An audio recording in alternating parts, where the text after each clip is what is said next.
ഇന്ന് ചർച്ച ചെയ്യുവാൻ ഉദ്ദേശിക്കുന്നത് സ്പെഷ്യൽ അഡ്രസ്സസ്. IP അഡ്രസ്സുകളിൽ ചില അഡ്രസ്സുകൾ സ്പെഷ്യൽ പർപ്പസിന് വേണ്ടി റിസർവ് ചെയ്തിരിക്കുന്നവയാണ്. ഉദാഹരണത്തിന് മൾട്ടികാസ്റ്റിംഗ്, ബ്രോഡ്കാസ്റ്റിംഗ്, നെറ്റ്വർക്ക് അഡ്രസ്സിംഗ് മുതലായ ആവശ്യങ്ങൾക്കായി റിസർവ് ചെയ്തിരിക്കുന്നു എന്ന് സാരം. അതായത് ചില IP ബ്ലോക്കുകൾ തന്നെ സ്പെഷ്യൽ പർപ്പസസിന് വേണ്ടി റിസർവ് ചെയ്തിരിക്കുന്നു എന്നാണ് ഇവിടെ പറഞ്ഞതിന്റെ സാരാംശം. പലതരത്തിലുള്ള സ്പെഷ്യൽ പർപ്പസ് അഡ്രസ്സുകളുമുണ്ട്. അവ ഈ കാണിച്ചിരിക്കുന്നവയാണ്: all zero addresses, all one addresses, loop back addresses, private addresses, multicast addresses മുതലായവയാണ് ചില സ്പെഷ്യൽ പർപ്പസ് അഡ്രസ്സസ്. IP അഡ്രസ്സുകളെ പല ക്ലാസുകളായി തിരിക്കാമെന്നും ഓരോ ക്ലാസ്സിലും ഗ്രൂപ്പുകൾ ഉണ്ട് എന്നും കഴിഞ്ഞ സെഷനിൽ ഡിസ്കസ് ചെയ്തിരുന്നു. അതിന്റെ ലിങ്ക് തൊട്ടുമുകളിൽ വരുന്നതായി കാണാം. ഓരോ ഗ്രൂപ്പുകളിലെയും അല്ലെങ്കിൽ ഓരോ ബ്ലോക്കുകളിലെയും ചില അഡ്രസ്സുകളെ നെറ്റ്വർക്ക് അഡ്രസ്സിങ്ങിന് വേണ്ടിയും ഡയറക്റ്റ് ബ്രോഡ്കാസ്റ്റിംഗ് അഡ്രസ്സായും പ്രയോജനപ്പെടുത്താറുണ്ട്.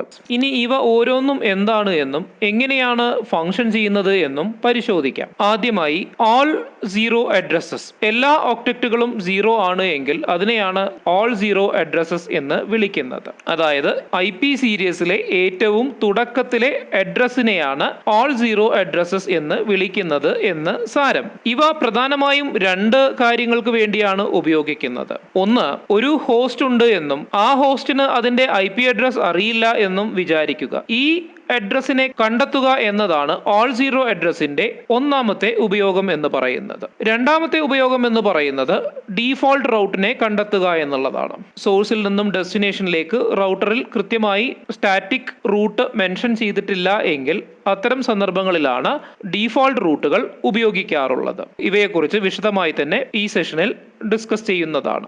ഇവിടെ ചിത്രത്തിൽ കാണുന്നത് ഒരു ഹോസ്റ്റ് കമ്പ്യൂട്ടർ ആണ് എന്നും ഈ കമ്പ്യൂട്ടറിന് അതിന്റെ IP അഡ്രസ് അറിയില്ല എന്നും വിചാരിക്കുക. അപ്പോൾ സ്വാഭാവികമായും തോന്നാവുന്ന ഒരു സംശയം, ഒരു കമ്പ്യൂട്ടറിന് സ്വന്തം IP അഡ്രസ് അറിയാതിരിക്കുകയോ എന്നാണ്. പലപ്പോഴും ഡൈനാമിക് ആയാണ് IP അലോക്കേഷൻ നടക്കുന്നത് എങ്കിൽ ഓരോ പ്രാവശ്യം കണക്ട് ചെയ്യുമ്പോഴും IP അഡ്രസ് മാറി മാറി വരുന്നതാണ്. ആയതിനാൽ IP അഡ്രസ് അറിയുവാനുള്ള സാഹചര്യമില്ല. കാരണം കണക്ട് ചെയ്യുമ്പോഴാണ് IP അഡ്രസ് അലോക്കേറ്റഡ് ആവുന്നത്. അത്തരം സന്ദർഭങ്ങളിൽ IP അഡ്രസ് എന്താണ് എന്ന് കണ്ടെത്തേണ്ടിയിരിക്കുന്നു. ഹോസ്റ്റ് ഒരു പാക്കറ്റ് ക്രിയേറ്റ് ചെയ്യുകയും അതിന്റെ സോഴ്സ് ID ആയി 0.0.0.0 അതായത് ഓൾ സീറോ അഡ്രസ്സസിനെ ഉപയോഗിക്കുകയും ഡെസ്റ്റിനേഷൻ അഡ്രസ്സായി 255.255.255.255 എന്ന് ഉപയോഗിക്കുകയും ചെയ്യുന്നു. 255.255.255.255 എന്തിനാണ് ഉപയോഗിക്കുന്നത് എന്ന് അല്പസമയം കഴിഞ്ഞ് ചർച്ച ചെയ്യാം. ഈ പാക്കറ്റിനെ നെറ്റ്വർക്കിലേക്ക് സെൻഡ് ചെയ്യുകയും നെറ്റ്വർക്കിലൂടെ അത് DHCP സെർവറിൽ എത്തുകയും ചെയ്യുന്നു. ഓൾ സീറോ അഡ്രസ് സോഴ്സ് അഡ്രസ്സായി മാർക്ക് ചെയ്തിരിക്കുന്ന ഒരു പാക്കറ്റ് DHCP സെർവറിൽ എത്തിക്കഴിഞ്ഞാൽ DHCP സെർവർ മനസ്സിലാക്കുന്നു ഇത് ഒരു IPക്ക് വേണ്ടിയുള്ള റിക്വസ്റ്റ് ആണ് അയച്ചിരിക്കുന്നത് എന്നും അതിന്റെ IP അഡ്രസ് തിരിച്ച് ട്രാൻസ്മിറ്റ് ചെയ്യണം എന്നുമാണ്. അങ്ങനെ IP അഡ്രസ് DHCP സെർവറിൽ നിന്നും അതിന്റെ ഹോസ്റ്റിലേക്ക് ട്രാൻസ്മിറ്റ് ചെയ്യുകയാണ് ചെയ്യുന്നത്. ഇങ്ങനെ അഡ്രസ് ഏതാണ് എന്ന് കൃത്യമായി മനസ്സിലാക്കുവാനാണ് 0.0.0 അല്ലെങ്കിൽ ഓൾ സീറോ അഡ്രസ്സസ് ഉപയോഗിക്കുന്നത്. ഓൾ സീറോ അഡ്രസ്സസിനെ ഡീഫോൾട്ട് റൗട്ടിംഗ് പേർപ്പസിന് വേണ്ടി എങ്ങനെയാണ് ഉപയോഗിക്കുന്നത് എന്ന് പരിശോധിക്കാം. ഇവിടെ സോഴ്സും ഡെസ്റ്റിനേഷനും കാണിച്ചിരിക്കുന്നു. സോഴ്സും ഡെസ്റ്റിനേഷനും വേറെ വേറെ നെറ്റ്വർക്കുകളിലാണ്, അതായത് ഇന്റർനെറ്റിന്റെ വ്യത്യസ്ത ധ്രുവങ്ങളിലാണ് എന്ന് മനസ്സിലാക്കുക. സോഴ്സ് ഒരു പാക്കറ്റിനെ കൺസ്ട്രക്ട് ചെയ്യുകയും അതിനെ ഡെസ്റ്റിനേഷനിലേക്ക് എത്തിക്കുകയും ചെയ്യണമെങ്കിൽ ബേസിക് ആയി വേണ്ടത് അത് കണക്ട് ചെയ്തിരിക്കുന്ന റൂട്ടറിന്റെ റൂട്ടിംഗ് ടേബിളിനകത്ത് ഡെസ്റ്റിനേഷനെ കുറിച്ചുള്ള വിവരങ്ങൾ ആലേഖനം ചെയ്തിട്ടുണ്ടാവണം അല്ലെങ്കിൽ സ്റ്റോർ ചെയ്തിട്ടുണ്ടാവണം എന്നതാണ്. ഇനി റൂട്ടിംഗ് എങ്ങനെയാണ് ഫംഗ്ഷൻ ചെയ്യുന്നത് എന്ന് പരിശോധിക്കാം. സോഴ്സ് അഡ്രസ്സും ഡെസ്റ്റിനേഷൻ അഡ്രസ്സും പാക്കറ്റ് ഹെഡറിൽ ഉണ്ടാവും എന്ന് ആദ്യമേ സൂചിപ്പിച്ചിരുന്നുവല്ലോ.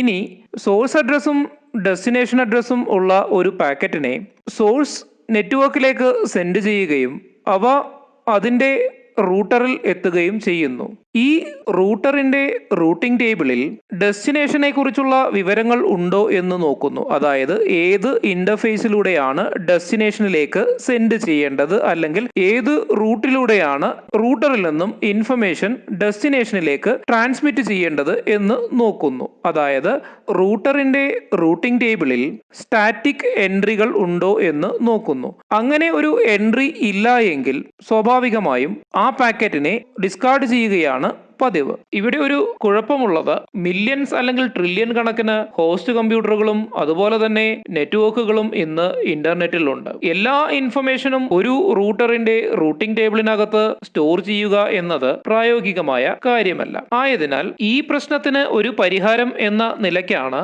ഓൾ സീറോ അഡ്രസ്സിന്റെ സഹായത്തോടുകൂടി ഡീഫോൾട്ട് റൂട്ട് പെർഫോം ചെയ്യുന്നത്. ഇനി എങ്ങനെയാണ് ഡീഫോൾട്ട് റൂട്ടിംഗ് ഫംഗ്ഷൻ ചെയ്യുന്നത് എന്ന് പരിശോധിക്കാം. സോഴ്സിൽ നിന്നും റൂട്ടറിലെത്തിയ പാക്കറ്റിന്റെ ഹെഡർ ഇൻഫർമേഷനിലുള്ള ഡെസ്റ്റിനേഷൻ അഡ്രസ് റൂട്ടിംഗ് ടേബിളിൽ ഉണ്ടോ എന്ന് റൂട്ടർ പരിശോധിക്കുകയും ഇല്ല എങ്കിൽ ഡിസ്കാർഡ് ചെയ്യുന്നതിന് പകരം ഡീഫോൾട്ട് അഡ്രസ്സായി ഓൾ സീറോ അഡ്രസ്സിനെ കൊടുത്തിട്ടുണ്ടോ എന്നും പരിശോധിക്കുന്നു. ഈ ഡീഫോൾട്ട് അഡ്രസ് ഏത് ഇന്റർഫേസുമായിട്ടാണ് കണക്ട് ചെയ്തിരിക്കുന്നത് എന്ന് നോക്കുകയും ആ ഇന്റർഫേസിലൂടെ പാക്കറ്റിനെ ട്രാൻസ്മിറ്റ് ചെയ്യുകയുമാണ് ചെയ്യുന്നത്. ഇവിടെ ISPയുമായി കണക്ട് ചെയ്തിരിക്കുന്ന ലിങ്ക് ആണ് ഡീഫോൾട്ട് റൂട്ടായി കൊടുത്തിരിക്കുന്നത് എങ്കിൽ ISPയിലൂടെ പാക്കറ്റിനെ ഡെസ്റ്റിനേഷനിലേക്ക് ട്രാൻസ്മിറ്റ് ചെയ്യുകയാണ് ചെയ്യുന്നത്. ഒരുപക്ഷെ ISPക്ക് ഡെസ്റ്റിനേഷനെ കുറിച്ചുള്ള നോളജ് ഉണ്ടാവും. ഇല്ലെങ്കിൽ ISP അതിന്റെ ഡീഫോൾട്ട് റൂട്ട് ഏതാണോ അത് കണ്ടെത്തുകയും അവിടെ നിന്ന് വീണ്ടും ഡെസ്റ്റിനേഷനിലേക്ക് ട്രാൻസ്മിറ്റ് ചെയ്യുകയുമാണ്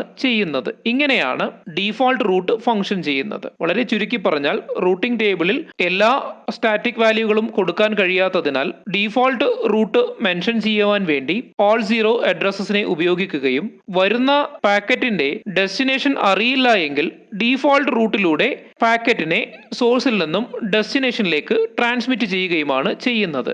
ഈ ഡീഫോൾട്ട് റൂട്ടിനെ ഡിഫൈൻ ചെയ്യുവാനാണ് റൂട്ടിംഗ് ടേബിളിൽ ഓൾ സീറോ അഡ്രസ്സസ് ഉപയോഗിക്കുന്നത് എന്നാണ് ഇവിടെ അർത്ഥമാക്കുന്നത്. അടുത്തതായി all one addresses or limited broadcast addresses. All one addresses കൊണ്ട് ഉദ്ദേശിക്കുന്നത് 32 ബിറ്റുകളും അല്ലെങ്കിൽ 4 ഒക്ടറ്റുകൾ മുഴുവനായും 1 ആയിരിക്കും. അതായത് IP സീരീസിലെ ഏറ്റവും അവസാനത്തെ അഡ്രസ്. ഇത് ലിമിറ്റഡ് ബ്രോഡ്കാസ്റ്റിംഗിന് വേണ്ടിയാണ് ഉപയോഗിക്കുന്നത്. ലിമിറ്റഡ് ബ്രോഡ്കാസ്റ്റിംഗ് എന്ന് പറഞ്ഞാൽ ഒരു നെറ്റ്വർക്കിനകത്തുള്ള ഹോസ്റ്റുകളിലേക്ക് ഇൻഫർമേഷനെ അല്ലെങ്കിൽ പാക്കറ്റിനെ ട്രാൻസ്മിറ്റ് ചെയ്യുന്നതിനെയാണ് ലിമിറ്റഡ് ബ്രോഡ്കാസ്റ്റിംഗ് എന്നതുകൊണ്ട് ഉദ്ദേശിക്കുന്നത്. ഇനി എങ്ങനെയാണ് ഇത് ഫംഗ്ഷൻ ചെയ്യുന്നത് എന്ന് പരിശോധിക്കാം. ഈ കാണിച്ചിരിക്കുന്നത് ഒരു നെറ്റ്വർക്ക് ആണ് എന്നും അതിനെ ഒരു റൂട്ടറുമായി ബന്ധിപ്പിച്ചിരിക്കുന്നു എന്നും വിചാരിക്കുക.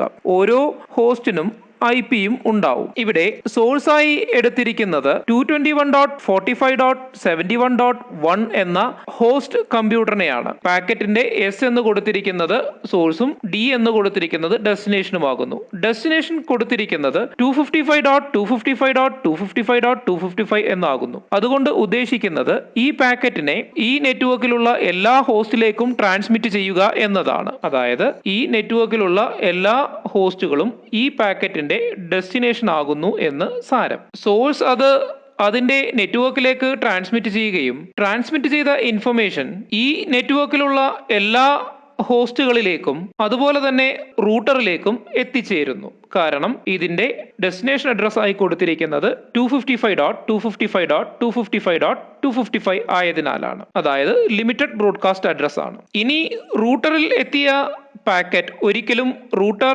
റൂട്ടറിന്റെ വെളിയിലേക്ക്, അതായത് നെറ്റ്വർക്കിന്റെ വെളിയിലേക്ക് ട്രാൻസ്മിറ്റ് ചെയ്യുവാൻ അനുവദിക്കില്ല. അതിനെ അവിടെ തന്നെ ബ്ലോക്ക് ചെയ്യുന്നു എന്നാണ് മനസ്സിലാക്കേണ്ടത്. വളരെ ചുരുക്കി പറഞ്ഞാൽ ഒരു നെറ്റ്വർക്കിനകത്ത് എല്ലാ കമ്പ്യൂട്ടറുകളിലേക്കും അല്ലെങ്കിൽ എല്ലാ ഹോസ്റ്റുകളിലേക്കും ഇൻഫർമേഷനെ ട്രാൻസ്മിറ്റ് ചെയ്യുവാനാണ് ഓൾ വൺ അഡ്രസ്സുകൾ ഉപയോഗിക്കുന്നത്. ഒരിക്കലും നെറ്റ്വർക്കിന് വെളിയിലേക്ക് ട്രാൻസ്മിറ്റ് ചെയ്യുവാൻ ഉപയോഗിക്കാറില്ല എന്നും കൂടി കൂട്ടിച്ചേർക്കുന്നു. ഈ രീതിയിലാണ് ലിമിറ്റഡ് ബ്രോഡ്കാസ്റ്റിംഗ് ഫംഗ്ഷൻ ചെയ്യുന്നത് എന്ന് ഇതിലൂടെ മനസ്സിലാക്കാം. അടുത്തതായി loop back addresses. Client server architecture ഉള്ള പ്രോഗ്രാമുകളെ അല്ലെങ്കിൽ സോഫ്റ്റ്വെയറുകളെ ഡെവലപ്പ് ചെയ്യുമ്പോൾ അവയെ ടെസ്റ്റ് ചെയ്യുന്നതിനാണ് സാധാരണയായി ലൂപ്പ് ബാക്ക് അഡ്രസ്സുകൾ ഉപയോഗിക്കാറുള്ളത്. ഉദാഹരണത്തിന് ലോക്കൽ ഹോസ്റ്റ് പോലുള്ള കാര്യങ്ങൾ ഉപയോഗിക്കുമ്പോൾ സാധാരണയായി സെർവറും ക്ലയന്റും ഒരേ മെഷീനിൽ തന്നെ ആയിരിക്കും. അതായത് രണ്ട് പ്രോസസ്സുകളും റൺ ചെയ്യുന്നത് ഒരേ സിസ്റ്റത്തിൽ തന്നെ ആയിരിക്കും എന്ന് സാരം. ഒരിക്കലും രണ്ട് വ്യത്യസ്തങ്ങളായ നെറ്റ്വർക്കുകളിലായിരിക്കില്ല. അപ്പോൾ ഈ സോഫ്റ്റ്വെയറിനെ ടെസ്റ്റ് ചെയ്യുവാൻ സാധാരണയായി ഉപയോഗിക്കുന്ന അഡ്രസ്സുകളാണ് ലൂപ്പ് ബാക്ക് അഡ്രസ്സുകൾ എന്ന് പറയുന്നത്. ഇവയ്ക്കായി ഉപയോഗിക്കുന്നത് 127.0.0.0/8 ആണ്. ഈ ബ്ലോക്കിനെ മുഴുവനായും ലൂപ്പ് ബാക്ക് അഡ്രസ് ആയിട്ടാണ് ഉപയോഗിക്കുന്നത്. ചിത്രത്തിൽ കാണാം, ഒരേ സിസ്റ്റത്തിന്റെ തന്നെ 3 ലെയറുകളാണ്. അതായത് application layer, transport layer, network layer. സോഴ്സായി ആക്ട് ചെയ്യുന്നത് ആപ്ലിക്കേഷൻ ലെയറിന്റെ ഒരു പ്രോസസ്സും ഡെസ്റ്റിനേഷനായി ആക്ട് ചെയ്യുന്നത് അതേ ആപ്ലിക്കേഷൻ ലെയറിന്റെ തന്നെ മറ്റൊരു പ്രോസസ്സുമാണ്. അതായത് സോഴ്സിനെയും ഡെസ്റ്റിനേഷനെയും ഇൻഡിക്കേറ്റ് ചെയ്യുന്ന പ്രോസസ്സുകൾ രണ്ടും ഫംഗ്ഷൻ ചെയ്യുന്നത് ഒരേ ലെയറിലാണ് എന്ന് സാരം. ഇവിടെ നോക്കിയാൽ കാണാം, ഡെസ്റ്റിനേഷൻ അഡ്രസ്സായി പാക്കറ്റിന് കൊടുത്തിരിക്കുന്നത് 127.0.0.1 എന്നാണ്. 127ൽ തുടങ്ങുന്നതിനാൽ ഇവ ഒരു ലൂപ്പ് ബാക്ക് അഡ്രസ് ആണ് എന്നും ആയതിനാൽ തന്നെ അത് ഏത് പ്രോസസ്സാണോ ആപ്ലിക്കേഷൻ ലെയറിൽ റിക്വസ്റ്റ് ചെയ്യുന്നത് ആ പ്രോസസ്സിന് ട്രാൻസ്പോർട്ട് ലെയറിലൂടെയും നെറ്റ്വർക്ക് ലെയറിലൂടെയും കടന്ന് വീണ്ടും അത് ട്രാൻസ്പോർട്ട് ലെയറിലൂടെ പ്രോസസ് 2ലേക്ക് എത്തുകയാണ് ചെയ്യുന്നത്. ഇങ്ങനെയാണ് ഒരു ലൂപ്പ് ബാക്ക് അഡ്രസ്സിംഗ് ഫംഗ്ഷൻ ചെയ്യുന്നത്. അടുത്തതായി പ്രൈവറ്റ് അഡ്രസ്സസ്. ചില ബ്ലോക്കുകളെ പ്രൈവറ്റ് യൂസിന് വേണ്ടിയാണ് നിലനിർത്തിയിരിക്കുന്നത്. ഇവയെ ഗ്ലോബൽ ഇന്റർനെറ്റിൽ റെക്കഗ്നൈസ് ചെയ്യാറില്ല. ഇവയെക്കുറിച്ച് വിശദമായി NATയെ കുറിച്ച് ഡിസ്കസ് ചെയ്യുന്ന മറ്റൊരു സെഷനിൽ ഡിസ്കസ് ചെയ്യുന്നതാണ്. ഈ ടേബിളിൽ കാണിച്ചിരിക്കുന്നതെല്ലാം പ്രൈവറ്റ് IP അഡ്രസ്സുകളാണ്. ഇവയെ ഒന്നും ഗ്ലോബലി റെക്കഗ്നൈസ് ചെയ്യാറില്ല. അടുത്തതായി മൾട്ടികാസ്റ്റ് അഡ്രസ്. 224.0.0.0/4 എന്ന ബ്ലോക്കാണ് മൾട്ടികാസ്റ്റ് കമ്മ്യൂണിക്കേഷന് വേണ്ടി റിസർവ് ചെയ്തിരിക്കുന്നത്. മൾട്ടികാസ്റ്റിങ്ങിനെ കുറിച്ചും വിശദമായി തന്നെ മറ്റൊരു സെഷനിൽ ഡിസ്കസ് ചെയ്യുന്നതാണ്. അടുത്തതായി special addresses in each block. IP സീരീസിലെ ഒരു ബ്ലോക്കിലെ ആദ്യത്തെ അഡ്രസ് നെറ്റ്വർക്ക് അഡ്രസ്സായും അവസാനത്തെ അഡ്രസ് ഡയറക്റ്റ് ബ്രോഡ്കാസ്റ്റ് അഡ്രസ്സുമായാണ് ഉപയോഗിക്കുന്നത്. ഇവിടെ ചിത്രത്തിലുള്ളത് ഒരു നെറ്റ്വർക്ക് ആണ് എന്ന് വിചാരിക്കുക. അതിലെ ഓരോ ഹോസ്റ്റിന്റെയും IP അഡ്രസ് ഇവിടെ കാണിച്ചിട്ടുണ്ട്. ക്ലാസ് C അഡ്രസ് ആണ് ഇവിടെ ഉപയോഗിച്ചിരിക്കുന്നത്. 221.45.71.0 അതായത് ഈ IP ബ്ലോക്കിന്റെ ആദ്യത്തെ IP എന്ന് ഇതിനെ വിശേഷിപ്പിക്കാം. ഇതിനെ നെറ്റ്വർക്ക് ഐഡന്റിഫിക്കേഷന് വേണ്ടിയും അതായത് ഈ നെറ്റ്വർക്കിനെ മുഴുവനായി ഐഡന്റിഫൈ ചെയ്യുവാനാണ് ഈ അഡ്രസ് ഉപയോഗിച്ചത്. ഇനി ഡയറക്റ്റ് ബ്രോഡ്കാസ്റ്റിംഗിന് വേണ്ടി അവസാനത്തെ അഡ്രസ്സായ 221.45.71.255 ഉപയോഗിക്കുകയും ചെയ്യുന്നു. ഇവിടെ സോഴ്സിൽ നിന്നും എത്തിയിരിക്കുന്ന പാക്കറ്റിന്റെ ഡെസ്റ്റിനേഷൻ അഡ്രസ്സായി കൊടുത്തിരിക്കുന്നത് 221.45.71.255 എന്നാണ്. ഇതിലൂടെ അർത്ഥമാക്കുന്നത് റൂട്ടർ ആ നെറ്റ്വർക്കിലുള്ള എല്ലാ ഹോസ്റ്റിലേക്കുമാണ് ഈ ഒരു പാക്കറ്റിനെ സെൻഡ് ചെയ്യേണ്ടത്. അതായത് റൂട്ടറിൽ എത്തുന്ന ഇൻഫർമേഷനെ എല്ലാ ഹോസ്റ്റ് കമ്പ്യൂട്ടറുകളിലേക്കും ട്രാൻസ്മിറ്റ് ചെയ്യുന്നു അല്ലെങ്കിൽ സെൻഡ് ചെയ്യുന്നു എന്നാണ് ഇവിടെ അർത്ഥമാക്കുന്നത്. ഇൻഡിവിജ്വൽ അഡ്രസ് അല്ല കൊടുത്തിരിക്കുന്നത്, പകരം ഏറ്റവും അവസാനം കൊടുത്തിരിക്കുന്ന ഒക്ടറ്റിന്റെ വാല്യൂ എന്ന് പറയുന്നത് 255 ആയതിനാലാണ് ഈ ഓപ്പറേഷൻ നടക്കുന്നത്. ആയതിനാൽ ഈ അഡ്രസ് ഒരിക്കലും ഹോസ്റ്റിനെ ഐഡന്റിഫൈ ചെയ്യുവാൻ ഉപയോഗിക്കാറില്ല. അതുപോലെ തന്നെയാണ് ആദ്യത്തെ അഡ്രസ് ആയ 221.45.71.0 എന്ന അഡ്രസ് നെറ്റ്വർക്ക് ഐഡന്റിഫിക്കേഷന് വേണ്ടിയാണ്. ഇവയും ഹോസ്റ്റ് ഐഡന്റിഫിക്കേഷന് വേണ്ടി ഉപയോഗിക്കാറില്ല. ഇവ രണ്ടും നെറ്റ്വർക്ക് അഡ്രസ്സിംഗിന് വേണ്ടിയും ഡയറക്റ്റ് ബ്രോഡ്കാസ്റ്റിംഗിന് വേണ്ടിയും റിസർവ് ചെയ്തിരിക്കുന്നു എന്നാണ് ഇതിലൂടെ അർത്ഥമാക്കുന്നത്. ഇങ്ങനെയാണ് ഡയറക്റ്റ് ബ്രോഡ്കാസ്റ്റിംഗും നെറ്റ്വർക്ക് അഡ്രസ്സിംഗും ഫംഗ്ഷൻ ചെയ്യുന്നത്.